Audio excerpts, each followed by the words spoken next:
Boa noite você que está chegando para a nossa live de toda terça-feira às 21h30.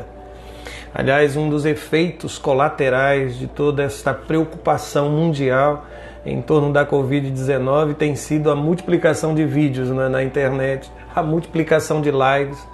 Eu não sei se você vai ter paciência de acompanhar a live durante todo esse tempo que vamos estar juntos. Mas eu quero agradecer a Deus pela sua participação, pelo fato de você estar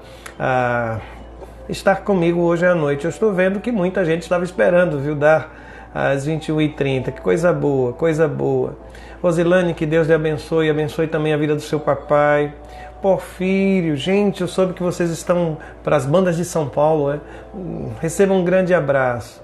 Doutora Socorro, meu carinho. Quem mais estou vendo aqui? A Lúcia Marian, a Rafaela, o Silvan. Ô pastor, Deus te abençoe no seu ministério ali em Mata Grande. A Rose Guimarães, o Jander. Quem mais eu estou vendo? A Cláudia. Quem mais? A Laís, a Cida. Sejam todos muito bem-vindos, sejam todas muito bem-vindas. Especialmente para o tema da noite de hoje, não é? Aquela história de...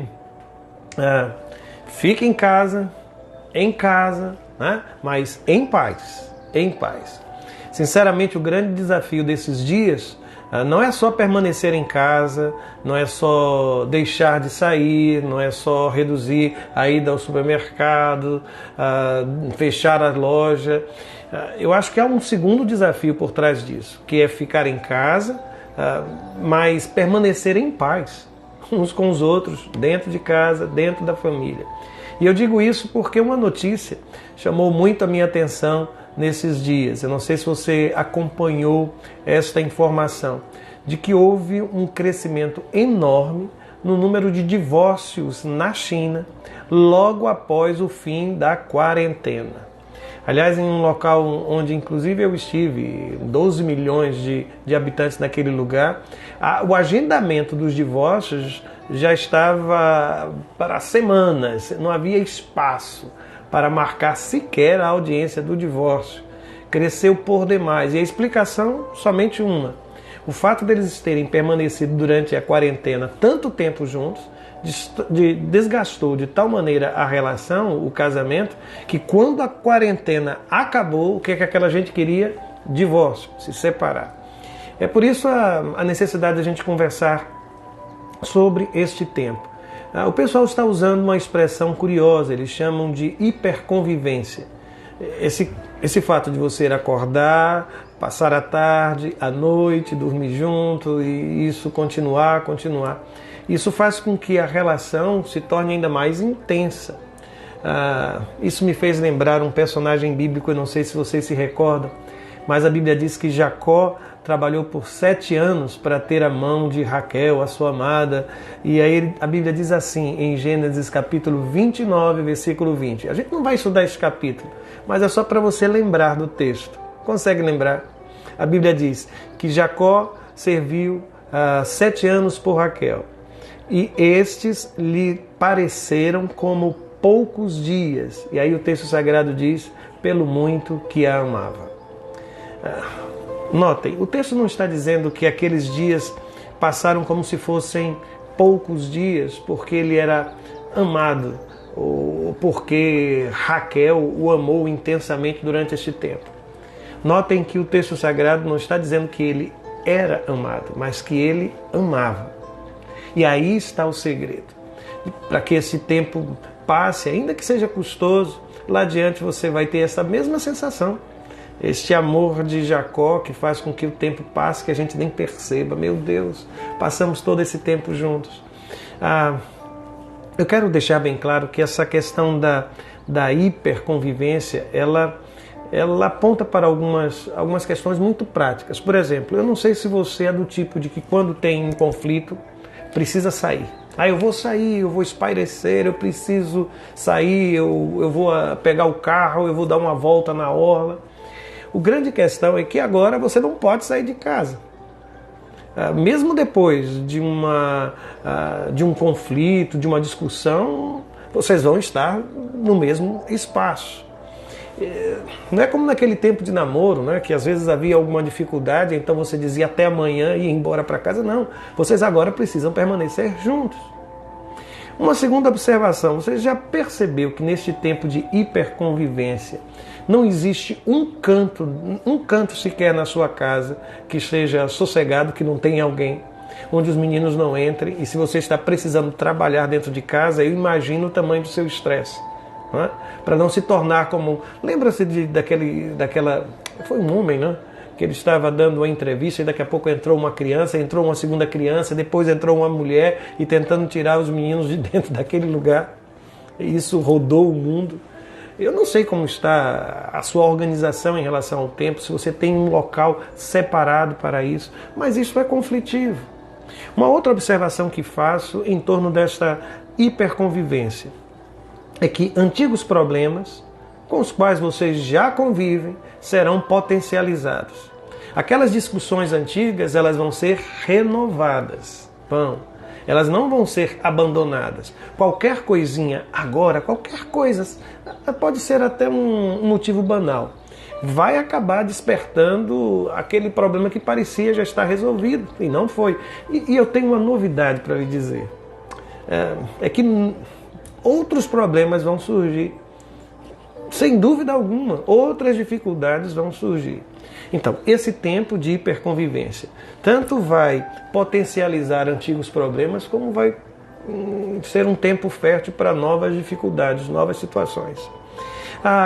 Uma outra observação aqui que eu anotei é que esse tempo de hiperconvivência, e na maioria das famílias, eu não sei se foi o seu caso, você precisou dispensar aquela pessoa que ajuda nas tarefas domésticas, no cuidado da casa, da roupa, do almoço.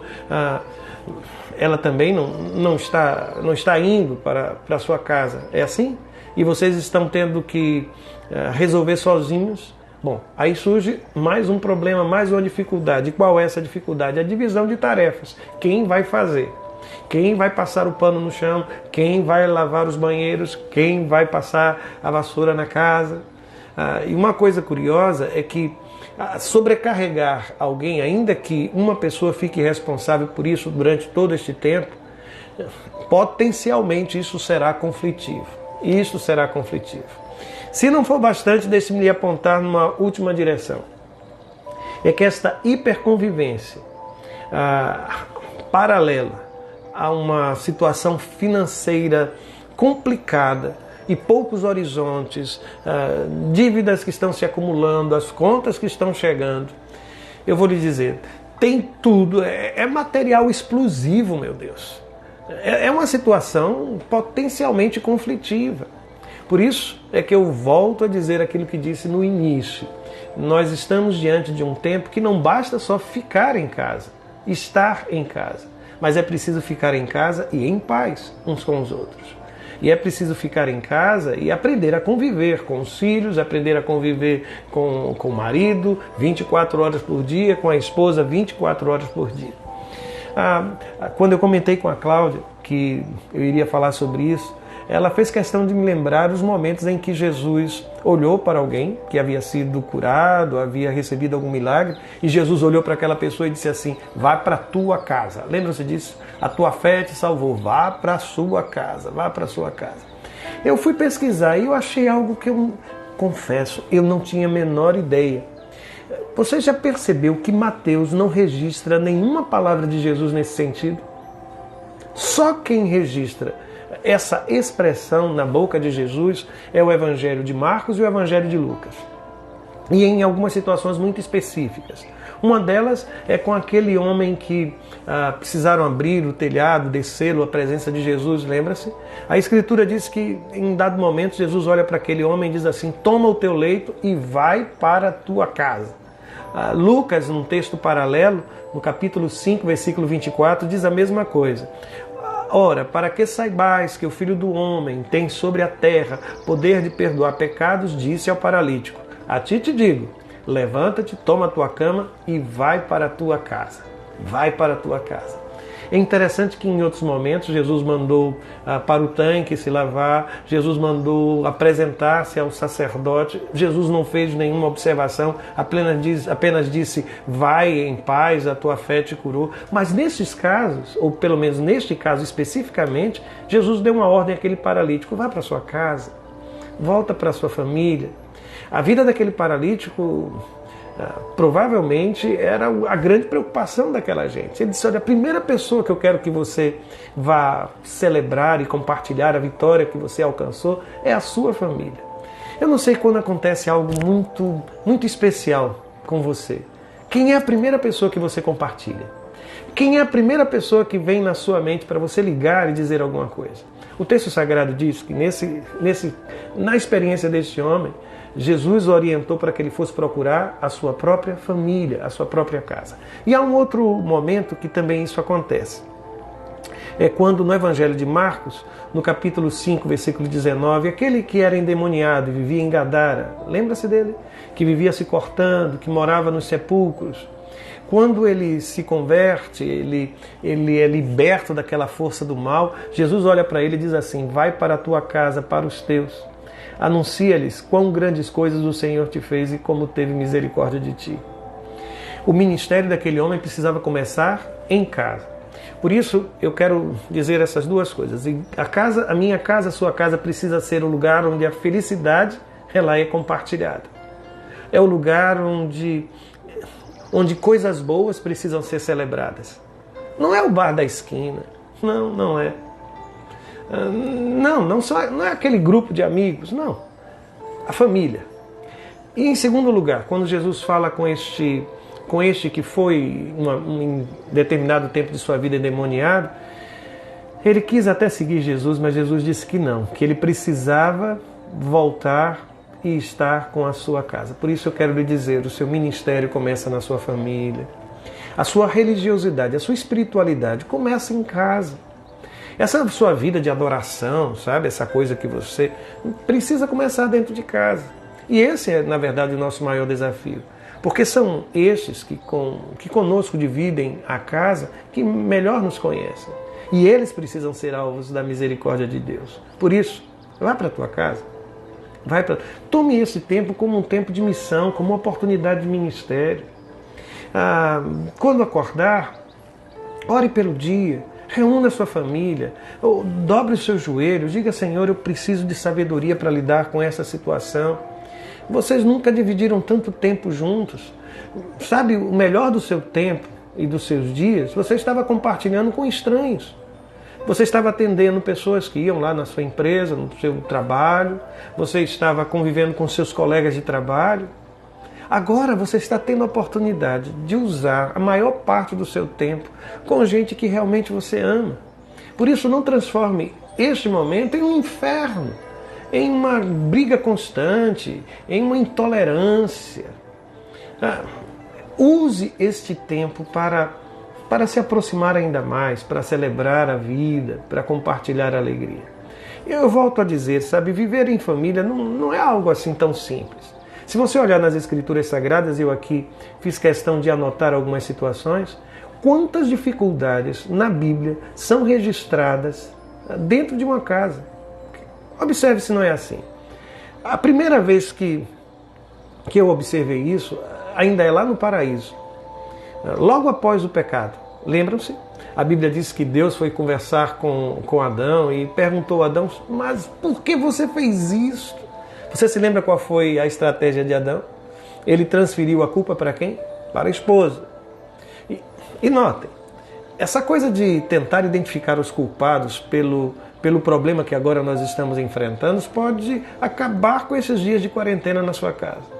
Talvez você esteja olhando para ela, tá vendo? Se você não tivesse gastado tanto naquela reforma, na pintura, ou com roupas, ou com isso. Ou então é ela que olha para o marido e diz, tá vendo?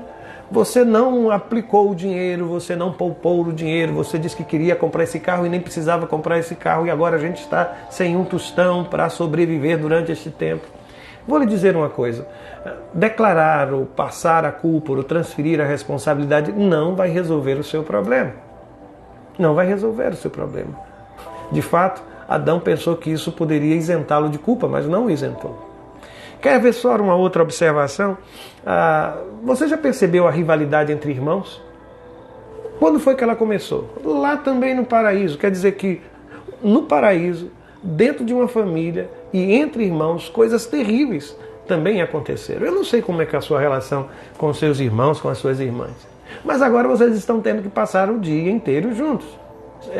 Eu não sei se tem algum adolescente participando do encontro. Mas eu vou lhe dizer e vou ser muito claro com isso. Aprenda a conviver com seu irmão, aprenda a conviver com a sua irmã. Não transforme a vida dos seus pais e a vida de sua casa numa competição constante, como aconteceu, por exemplo, entre Jacó e Esaú, que ainda no ventre da mãe, um segurava a perna do outro para ver quem sairia primeiro do útero. Lembram-se dessa história? Para que não aconteça a mesma rivalidade que aconteceu entre Caim e Abel, prestando um culto em adoração ao Senhor, oferecendo sacrifício, surge um ódio, uma inveja, uma competitividade tão grande entre os dois, que de repente a Bíblia vai me dizer que Caim acabou matando Abel por causa disso. Para com isso, para de se comparar, para de ver seu irmão como seu adversário, a sua irmã como a sua adversária. Muda esta postura, muda essa postura. Eu vou adiante, eu não sei se você se recorda, mas a Escritura Sagrada também me fala de homens que tiveram dificuldades enormes com o comportamento dos seus filhos. O primeiro caso interessante é o caso de Eli. A Bíblia diz que Eli teve seus dias contados no sacerdócio exatamente por causa do comportamento dos seus filhos e porque eles não repreendiam. Nesse processo, quem aparece e assume a liderança do povo de Israel como juiz é o próprio Samuel. E quando Samuel foi chamado, ele já sabia dos problemas dos filhos de Eli. Só que o tempo passa e se você for ler a Bíblia, você vai ver que Samuel também conviveu com os mesmos problemas com os seus próprios filhos. Ter problemas com o comportamento dos nossos filhos e filhas não é exclusividade sua. Outros também. Agora, tenha paciência. Lembre-se do que está escrito lá no texto da carta do apóstolo Paulo, quando ele diz, olha, não irriteis os vossos filhos. Tenha muito cuidado para não, por tudo e por qualquer coisa, estar você reclamando dentro de casa. Olha, deixou isso aqui, olha, pega isso, olha, faz aquilo, vem para cá, vem para lá. Esse tempo de quarentena pode se transformar num tempo bom. Mas é preciso entender e ter um mínimo de aceitação. Eu me lembro de uma palavra de um psicólogo muito interessante. Ele disse que tem um momento na educação dos nossos filhos que a gente precisa aprender a apertar e afrouxar. Ele dizia assim, apertar é assim, você fazer questão de aquilo que é realmente importante. Mas naquilo que você pode deixar para lá, não deixe para lá, afrouxe. Mas depois, aperte. Escolha as suas batalhas. Não fica implicando por tudo quanto é dificuldade que surge dentro de casa. E aprenda a elogiar quando ele fizer a coisa certa, quando ela fizer a coisa certa. Isso às vezes funciona. Não estou dizendo que isso vai resolver todos os seus problemas. Não. Estou lhe dizendo que pode funcionar. Uma outra observação que fiz, eu não sei se você já observou, mas Oséias, o profeta nas Escrituras Sagradas, ele passou por sérias dificuldades conjugais. Sérias dificuldades conjugais. Por isso, o que eu quero dizer a você é que a Bíblia não esconde que ser família é sempre um desafio. E mesmo as famílias dos homens de Deus, e eu poderia mencionar outros e outros casos, também experimentaram dificuldades. Às vezes a gente fica tentando esconder as nossas dificuldades em família. Parece até ser algo horroroso reconhecer que estamos passando por um problema. Mas não, eu quero que você entenda de uma vez por todas que toda família também tem sua dificuldade. E nesse tempo é provável que essas dificuldades ainda aflorem muito mais. E aí você vai me perguntar, mas pastor, então o que eu vou fazer? Eu vou citar somente 4 textos bíblicos, tá bem? Primeiro é um texto de Provérbios, capítulo 11, versículo 29. A Bíblia diz assim, vou ler só a primeira parte dele, viu? Provérbios 11, 29. Quem causa problemas à sua família herdará somente vento. Aqui você pode entender como herança mesmo, mas você pode entender como resultado, como ganho, como recompensa. O que é que o texto está dizendo? Que quem causa problema, que quem fica criando problema dentro de casa para a família, não vai ganhar nada com isso. É isso que o texto está dizendo. Você não vai ganhar absolutamente nada. apontar o defeito do comportamento do seu irmão, de sua irmã. Isso não vai resolver o seu problema. É como se a gente tivesse... Está todo mundo num barco, né? Só que porque o furo não é no lugar onde eu estou sentado, eu ignoro, não. Se houver um furo na embarcação, todos serão prejudicados. É isso que o texto está me dizendo e a você também. Eu vou repetir. Quem causa problemas à sua família herdará somente o vento. Você não vai ganhar nada com isso. Entendeu? Segundo texto, Efésios 4:32.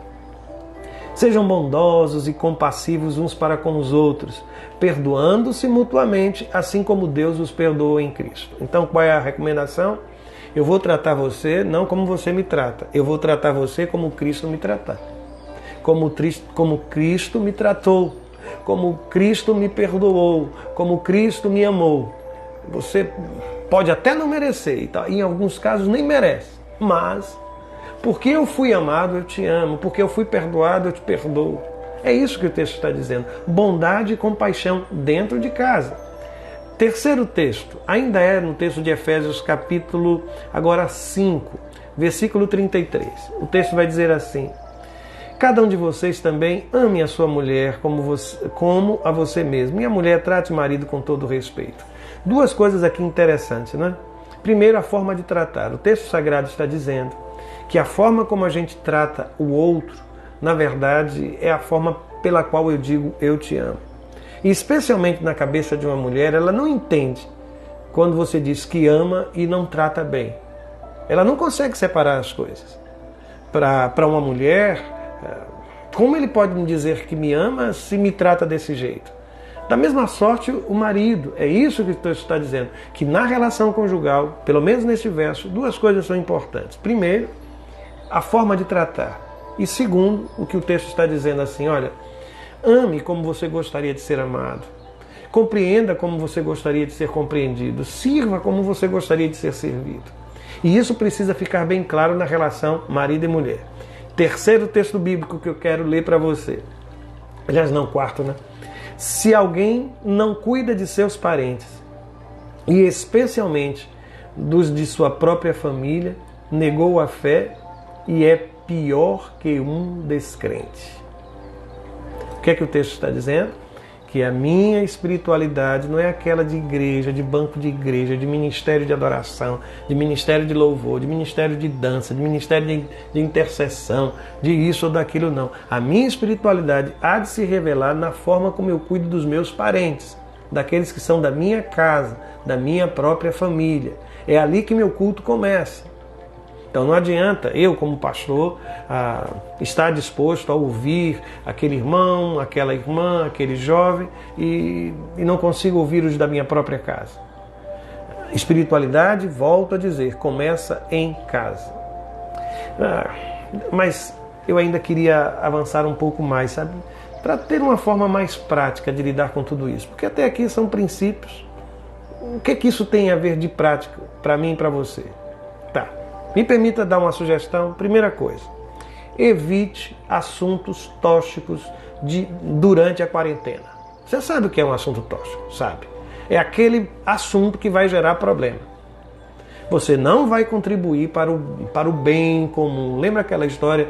Se é para o bem de todos e felicidade geral da nação, diga ao povo que fico. Tá bom, vou ficar em casa, mas tem que ser para o bem de todos. Entendeu? A ideia qual é? Você sabe que esse é um assunto delicado, que vai trazer problemas. Por que você vai abordar? Por que você vai tratar com ironia? Por que você vai dar indireta? Por que você vai falar sobre aquilo logo? Vai falar sobre o quê? Sobre o curso da faculdade? Vai falar sobre o quê do menino? Se vai terminar aquilo que não começou e não terminou? Eu não sei. Cada família sabe. E você sabe. Você tem plena consciência disso. Então, qual é a minha sugestão prática? Evite assuntos tóxicos. Assuntos que você sabe que vai gerar problema. Especialmente nesse tempo de coronavírus. Segundo, tome iniciativa. Tome iniciativa. Talvez haja alguém na sua casa que seja muito calado. E às vezes assim, ele não fala, eu também não falo. Ele não me pede perdão, eu também não vou pedir perdão. Eu não vou sair daqui enquanto eu não vou. Vou dizer de novo, tome iniciativa. Tome iniciativa.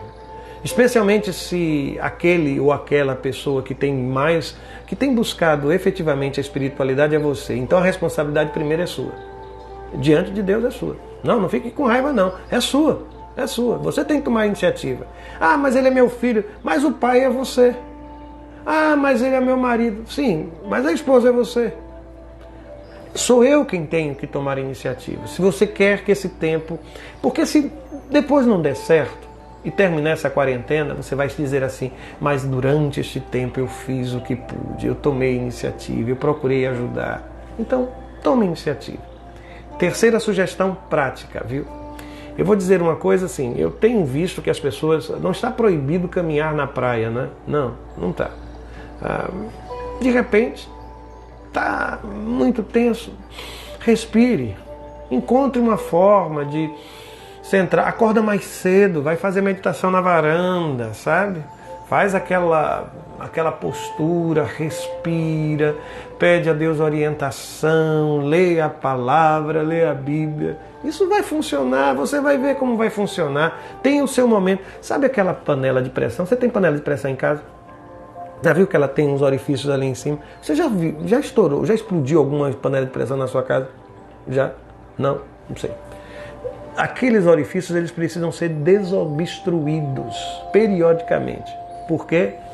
Porque se de repente a pressão não tiver por onde sair, vai explodir. Vai explodir. Então procura fazer alguma coisa que lhe interesse. Se tem um quintal, chuta uma bola com seu menino, faz alguma coisa. Se tem uma esteira, caminha naquela esteira. Se tem uma areazinha que possa fazer só assim, ó, fica. Ponha para fora um pouco dessa energia. Como sugestão prática ainda, é delicado o que eu vou lhe dizer agora, mas eu vou dizer. Mantenha a casa limpa. Se não fez a faxina, pelo menos mantenha a casa limpa. Se você se você abriu, feche. Se você bebeu água, lave o seu copo, lave o seu prato, coloque no escorredor. Não caia a mão não, e é até bom porque enquanto isso você vai estar passando detergente, vai eliminando a possibilidade do coronavírus. Tirou as coisas, o sapato, põe no lugar. O controle remoto, escolha um lugar, porque vocês estão brigando até pelo controle remoto. Onde botar? Onde eu botar para botar naquele? Escolha um lugar, pelo amor de Deus. A chave da porta. Quem é que vai buscar as coisas lá embaixo? Porque ninguém sobe mais no prédio. Então, tenta conservar. Acordou de manhã cedo, estica a coxa, o lençol. Faz alguma coisa. Isso vai ser uma sinalização tão boa. Isso vai ser aquela coisa assim de uma declaração de eu te amo. Eu sei que você não tem muito jeito para isso, não foi criado assim. Mas faz, ajuda. Mantenha a casa limpa, isso vai ajudar bastante. Sair com o cachorro, botar o lixo na porta, você pode fazer. Isso só depende de você. E aqui eu tenho mais uma coisa só para lhe dizer. E qual é? Cuidado com a cobrança excessiva e a interferência desnecessária.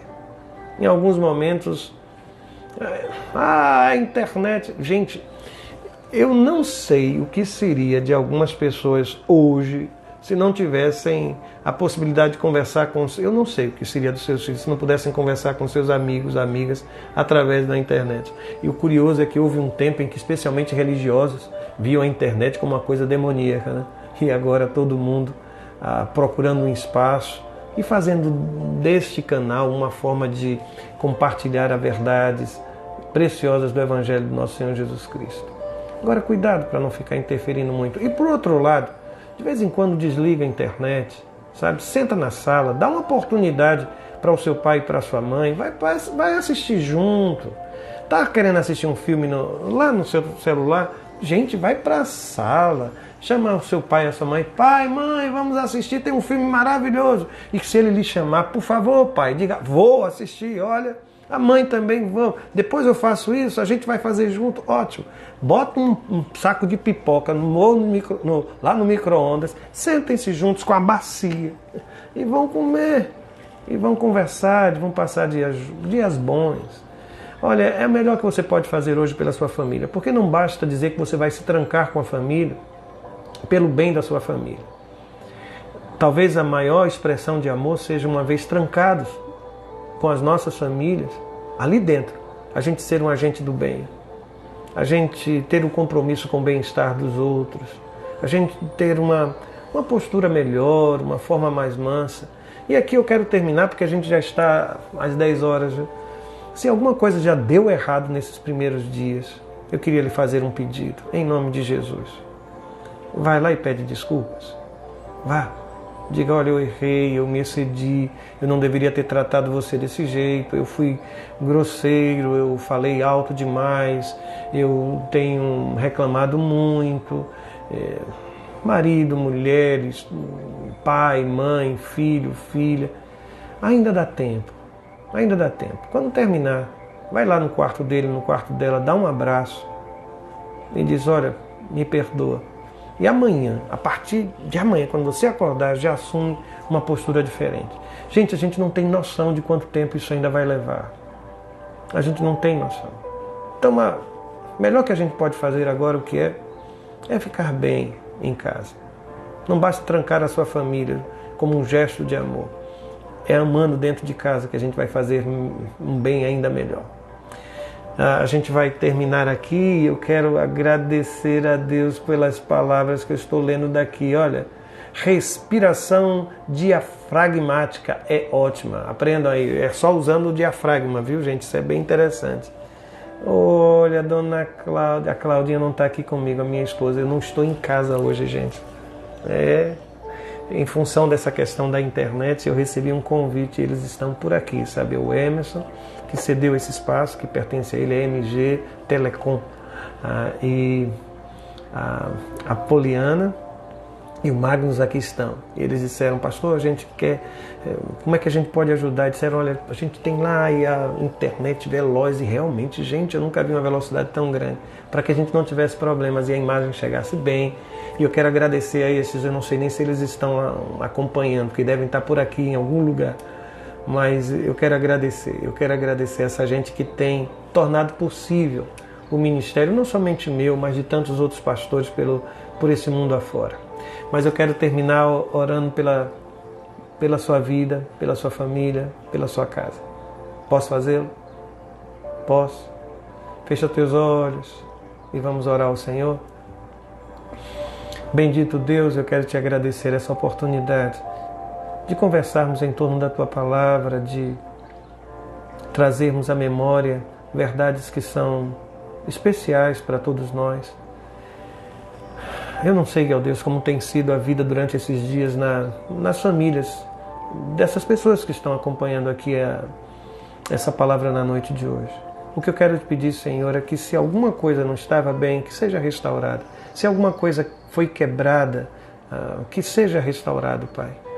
Que haja amor, haja compreensão, que esse tempo, por maior que sejam as dificuldades, que elas fiquem fora de nossa casa. A gente não quer somente o vírus fora de nossa casa. A gente quer a impaciência fora de nossa casa, a gente quer a incompreensão fora de nossa casa, a gente quer a crítica fora de nossa casa, a gente quer o mal-estar fora de nossa casa, Pai. Que as nossas casas sejam espaços de amor e de entendimento. É tudo quanto a gente quer te pedir nesta hora e a gente faz isso no nome de Jesus. Amém e amém. Deus te abençoe, que a paz do Senhor esteja sobre a sua vida e a todos e todas um grande abraço. Eu espero poder, na próxima terça-feira, às 21h30, estar também com você. Se você tem seguido as programações da igreja, amanhã nós vamos ter o culto de oração.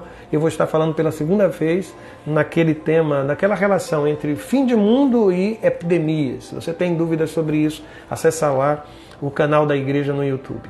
Grande abraço a todos e um beijo para minha esposa, que eu não estou ao lado dela, que Papai do Céu te abençoe. Ontem nós celebramos 35 anos de casados. 35. Eu vi que teve gente que achou que eu estava bem mais magro naquele tempo, e era verdade, gente, era muita magreza para uma pessoa só. A Cláudia sempre disse que a camisa era a camisa número 1, apertada aqui, e o colarinho completamente folgado. E tá vendo como eu tenho que amar essa mulher? Aquela criatura magérrima, ela me amou. e disse sim. E até hoje nós estamos casados. Para a nossa felicidade e para a glória de Deus. Grande abraço a todos e todas, que a paz de Deus esteja com a sua vida e com a sua família. Amém.